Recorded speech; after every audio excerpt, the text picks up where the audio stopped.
Welcome to the Trading Bell. I'm Nagib Kimboy. For over 60 years, Safal Group has operated in the building industry. They are well known for actually iron roofs, but they have expanded to other sectors of the building ecosystem. How has COVID impacted the building industry? How exactly has the industry changed?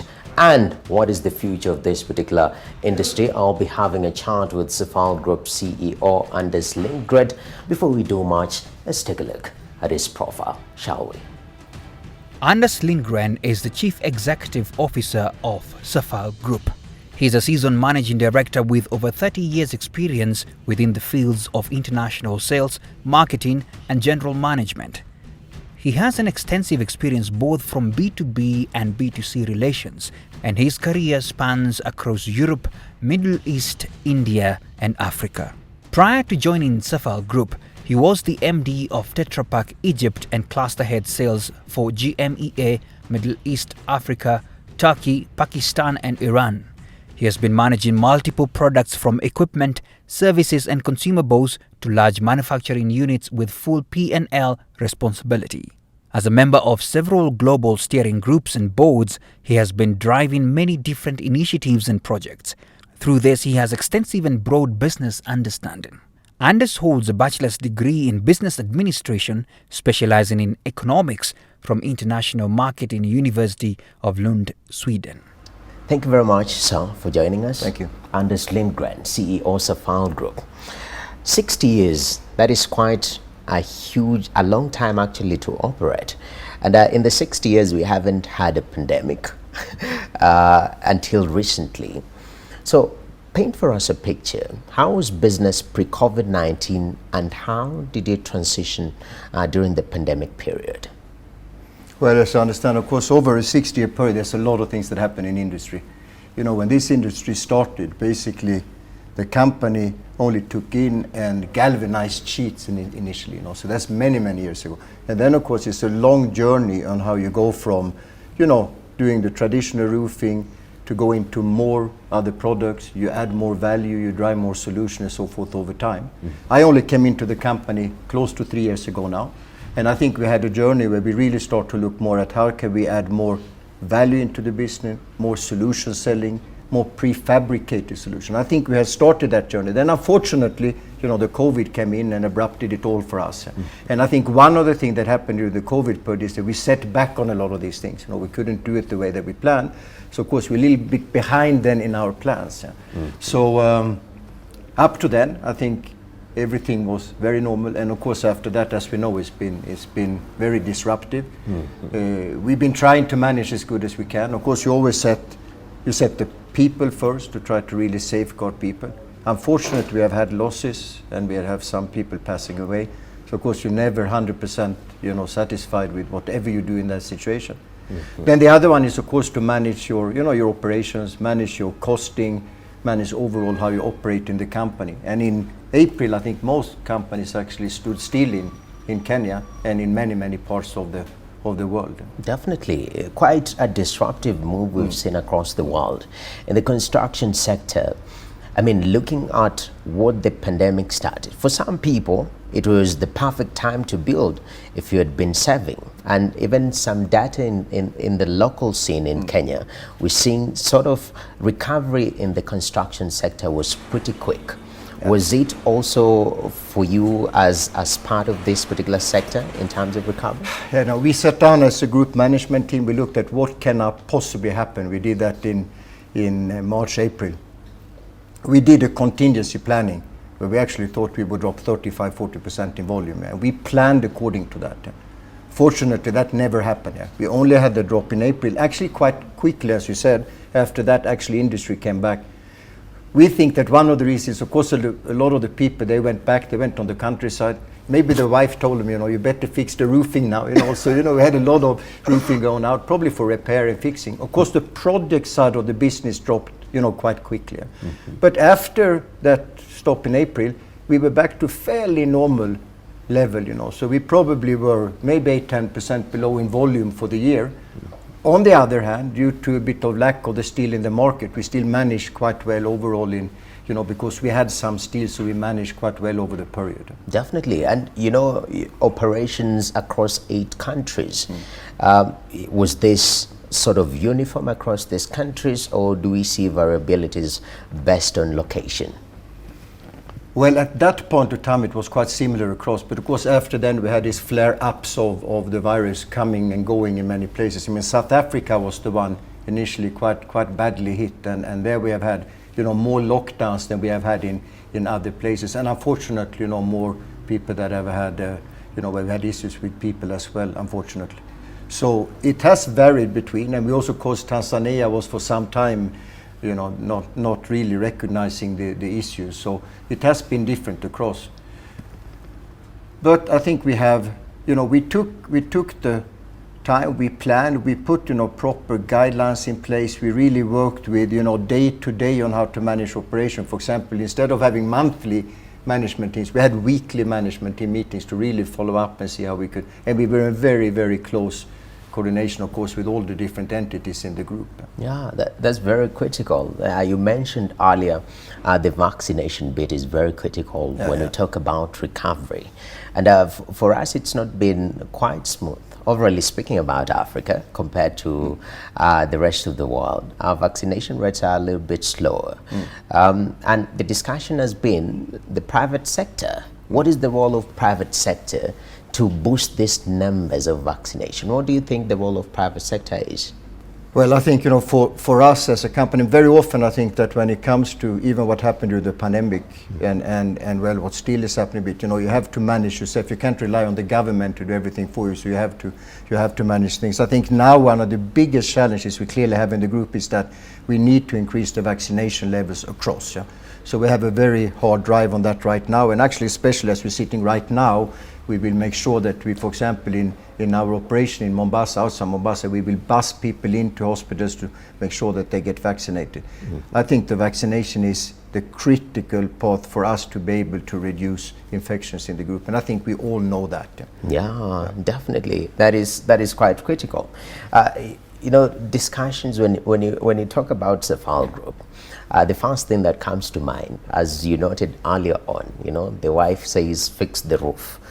We think about roofing, but over the course of 60 years, you've expanded into a whole building, ecosystem, and that is quite critical. Now you supply bolt, you supplied pre-engineered, buildings, which we'll talk about later on. But are we seeing variability in uptake, even in recovery? Yeah, as we talk recovery in this different set of products that you offer as a company? No, I think we have had, I think this is a natural development. It will go from basic products into more value, as I said earlier, more solution products. Of course, Africa is very much a brick and mortar building standard. That's the normal standard. But I can see, a huge development over time. I mean, I saw on YouTube the other day, the Chinese, they build a 20-floor building in 28 hours. So how do you actually do that? You just lift in prefabricated blocks, you just lift them with a crane in, and you just drop them one by one to build a full building. So of course, so when you see where you go from where you are with, providing roofing to driving that towards more solution and prefabricated ones, I think it's going to take very long before we're there. But today we're doing trussing solutions. We do the PB buildings, which we prefabricate in our factory, and then it comes as a kit, and we guarantee that in 10 weeks you have a ready building in place.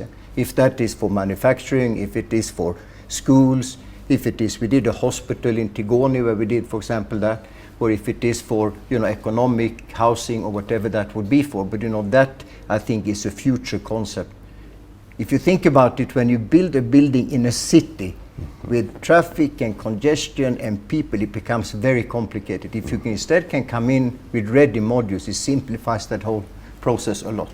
Definitely, and I think people on Mombasa Road, they're thinking if also they could build, the highway in 28 hours, it will be That's funny. You know something. I actually thought of that example this morning. I thought of exactly, because I thought, of course, if you can come in with these, with these bridges just in pieces like that, then we could drive maybe there. And of course, we have our colleagues on at the river really struggling getting to the office. So that would simplify things. It's a little bit more complicated maybe on that side, but on the building side, it's not so complicated.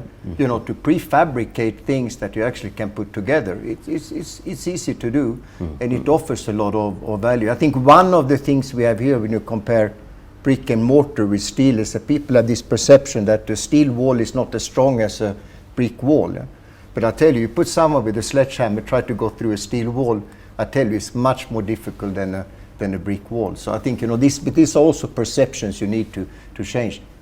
The same with trussings. You know, we really promote steel, light gauge steel trussings, simply because then you don't have to use the forest and the wood. You know, of course, we try to preserve the forest. As I said, you know, environment is one of our pillars on our corporate social responsibility side. So of course, you try to preserve forest by actually selling steel trussings and having people not using wood for that. Definitely. And you know, we have a conversation. As a country, one of the big four agenda has been affordable housing. Sure. And affordable housing is revolving around cost. Sure. Yeah, the cost element of it is very critical.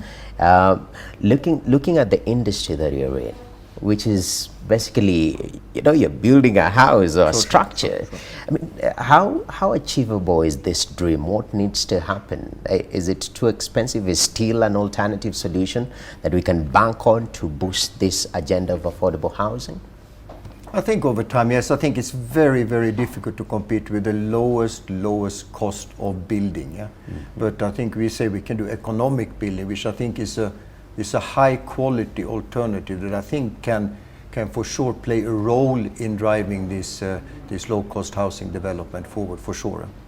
Definitely, very important. Now, since everyone is talking about recovery, you know, post-COVID recovery. Looking at the steel industry and where you operate right now, vaccination is very central in this recovery.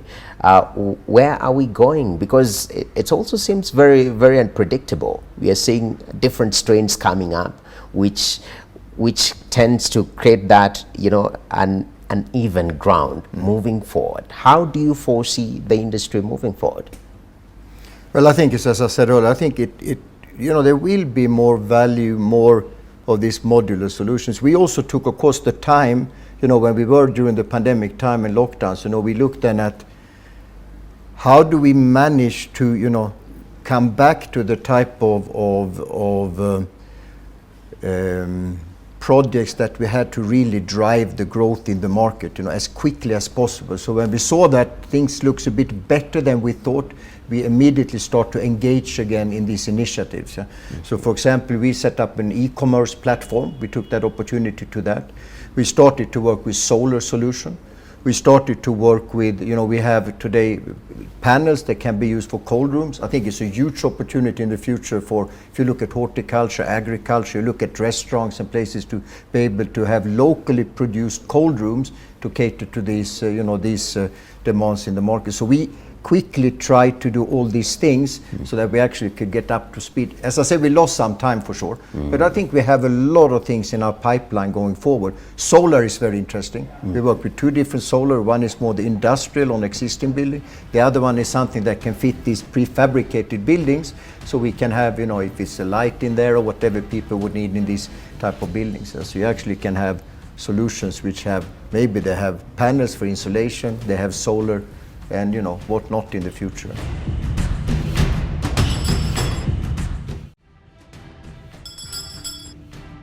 It's sort of, you know, merging as we are having sort of a unified future as we go. The further we merge and bring other aspects of construction on board, the more we change. Sure. That is quite interesting. I wanted to touch specifically on these pre-engineered buildings.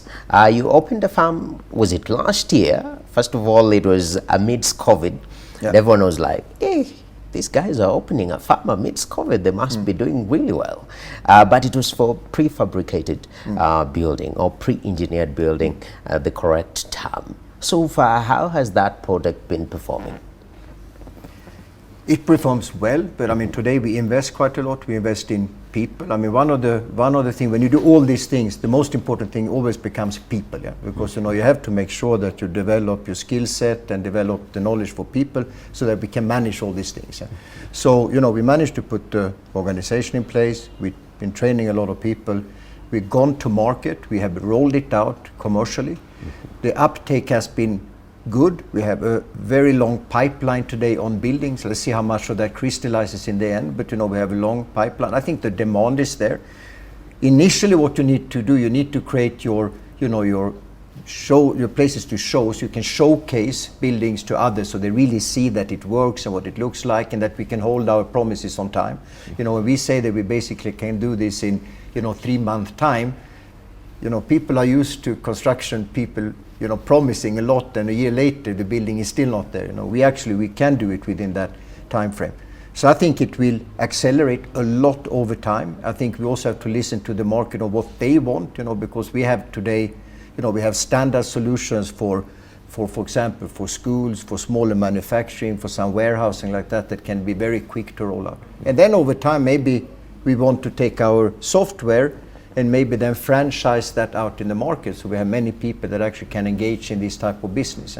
That could also give some employment. That's one of the issues we have here in Kenya. So, but overall, I think we have good progress.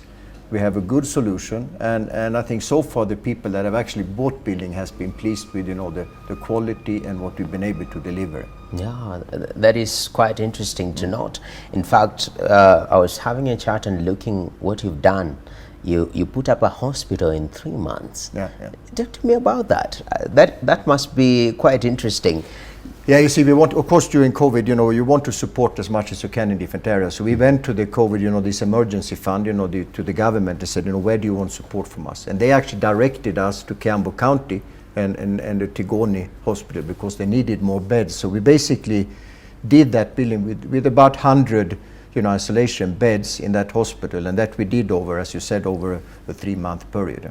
Wow. And that was, it was, and of course they were very happy for that. So the governor was happy, and I think it worked out very well. Ah, that's quite interesting. You've just mentioned Kiambu County, and in my mind I've thought about devolution, because it is the foundation if we are to change the country, if we can operate in those units. Sure.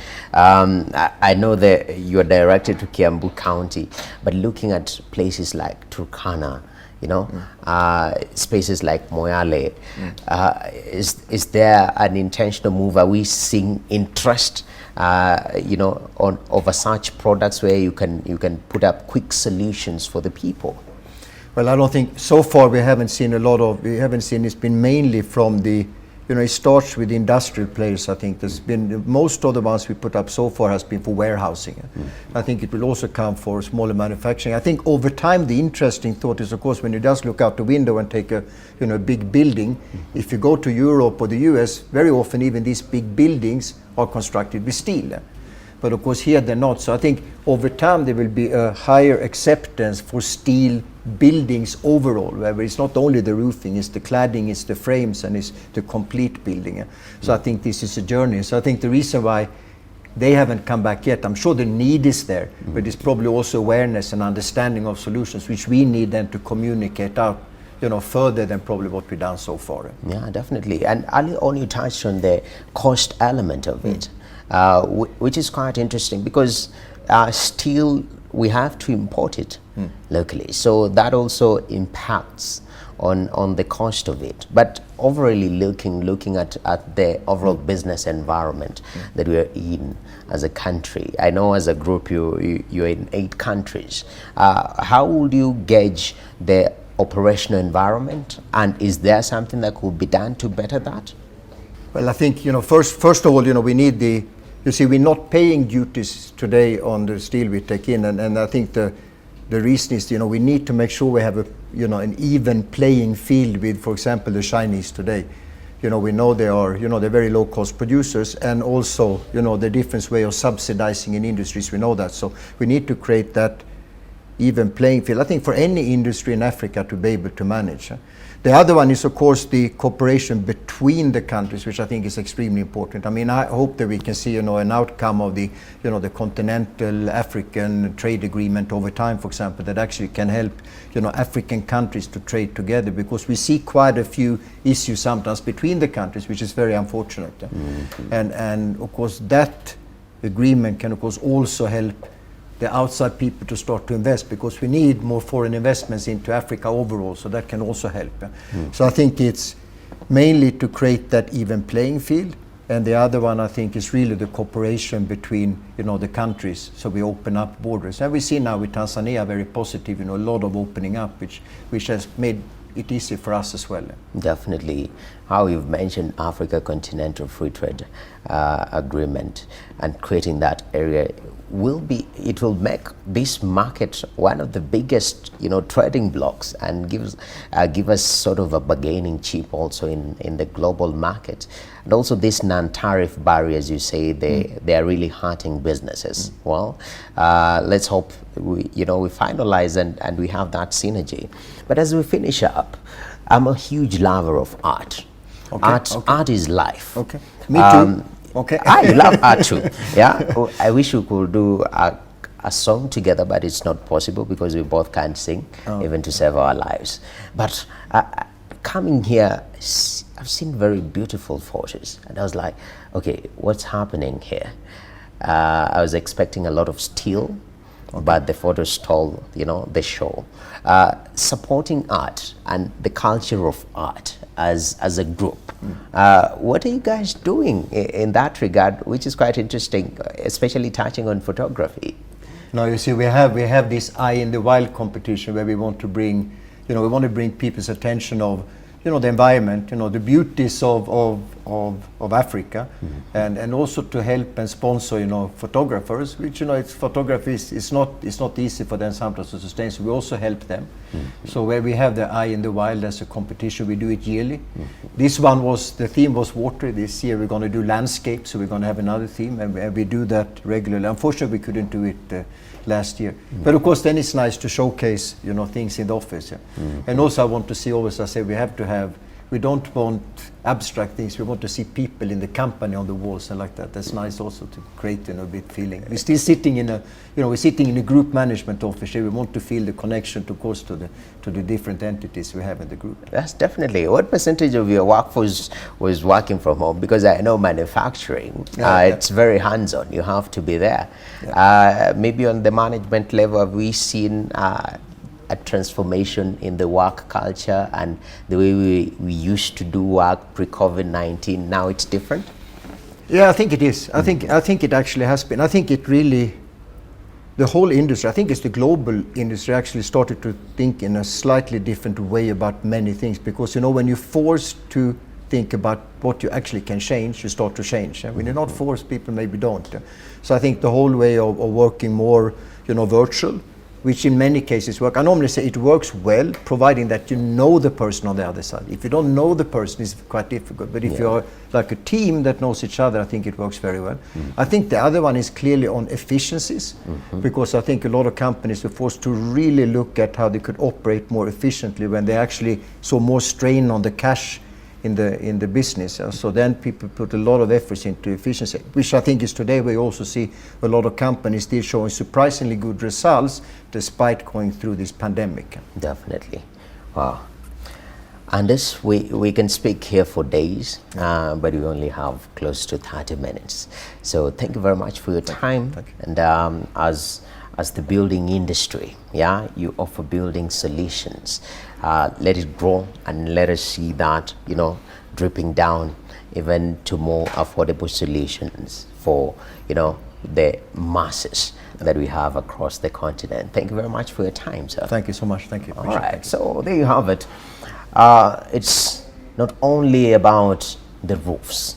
It's about the whole building ecosystem, and it's changed. COVID-19 has brought a lot of changes in this particular industry. But that said, it's also catapulted the industry towards a better position to think of better solutions and, you know, more innovative solutions. I mean, incorporating solar and whatnot, quite interesting. With that said, I want to take a look at the markets, shall we?